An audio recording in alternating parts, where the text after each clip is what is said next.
What if I told you that the wisest man who ever lived died a fool?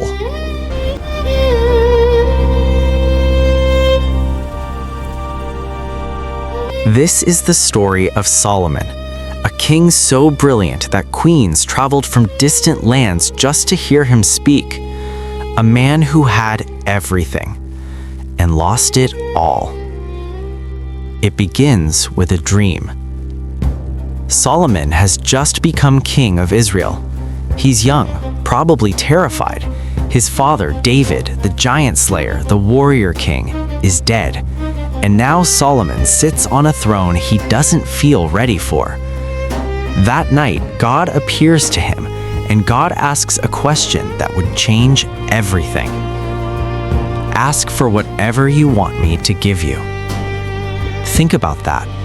The creator of the universe, a blank check, anything. Solomon doesn't ask for wealth. He doesn't ask for a long life. He doesn't ask to crush his enemies. He asks for wisdom. Give me a discerning heart to govern your people and to distinguish between right and wrong. God is so pleased with this answer that he gives Solomon wisdom and everything he didn't ask for: riches, honor, victory. Solomon becomes the wealthiest king on earth. His kingdom enters a golden age. He writes 3,000 proverbs. He commands demons. He speaks with animals. He builds a temple so magnificent that when it's dedicated, the glory of God fills it like a cloud, and the priests can't even stand. Kings and queens come from every corner of the world to witness his wisdom. The Queen of Sheba arrives with a caravan of spices and gold, and after testing him with hard questions, she says, "The half was not told me." Solomon has 700 wives and 300 concubines. He has fleets of ships bringing him apes and ivory and peacocks. He has a throne of ivory overlaid with gold. He drinks from golden cups. He knows the secrets of plants, from the cedar of Lebanon to the hyssop growing in the wall. He is untouchable. But here's what they don't tell you in Sunday school. Those 700 wives, many of them are foreign princesses, political alliances, and they bring their gods with them. Asherah, Chemosh, Molech. At first, Solomon just allows them their worship. Tolerance, he calls it. Diplomacy. But slowly, so slowly, he doesn't even notice. His heart begins to turn. The man who built God's temple starts building temples to idols. The wisest man in the world starts bowing to statues. He even builds a high place for Molech, the god who demanded child sacrifice on a hill outside Jerusalem. The man who had everything becomes a slave to his own desires. And God speaks again, but this time there's no gift, only judgment. Since you have not kept my covenant, I will tear the kingdom from you.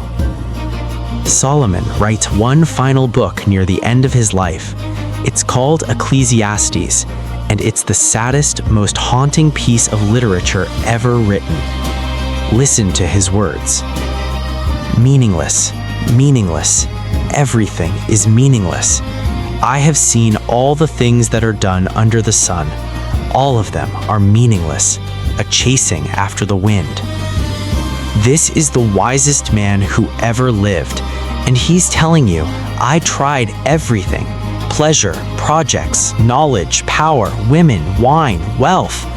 All of it, meaningless. He built a kingdom that would crumble.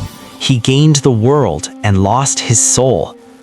Solomon died around 931 BC, and immediately after his death, the kingdom splits into two, exactly as God said. Civil war, destruction, everything he built, torn apart. Here's the question that should terrify you. If the wisest man who ever lived could fall, what makes you think you can't? Solomon knew the truth. He wrote it himself. The fear of the Lord is the beginning of wisdom. But knowledge isn't the same as obedience, and wisdom means nothing if you don't live it. The man who could discern between right and wrong chose wrong anyway. The king who had a direct line to God stopped listening. So let me leave you with this. You can know all the right answers and still live the wrong life. You can build temples and lose your soul. You can have the wisdom of Solomon and die empty. Because in the end, it's not about what you know. It's about who you follow. And Solomon, the wisest man who ever lived, stopped following. Don't make his mistake.